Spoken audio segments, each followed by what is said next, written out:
हाय हाय बेसरी कारण में ना हो भैरव भैया रो धाना पसारली।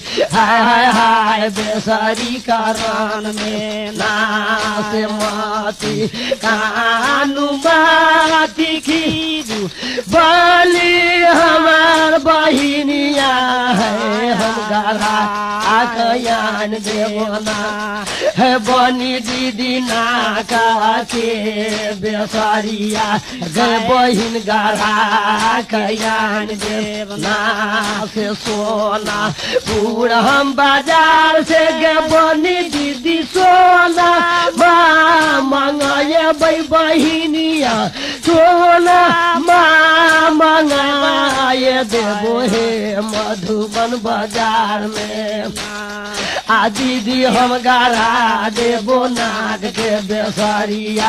हाय हाय हाय मधुबन बाजार में ना आ बनी गे गढ़ा हम देवो नाग के बेसरिया।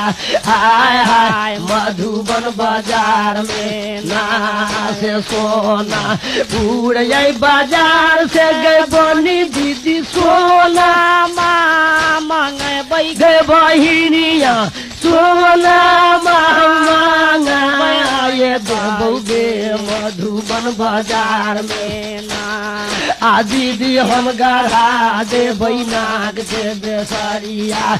हाय हाय मधुबन बाजार में ना हाय बनी हम गढ़ा देव नाग के बेसरिया।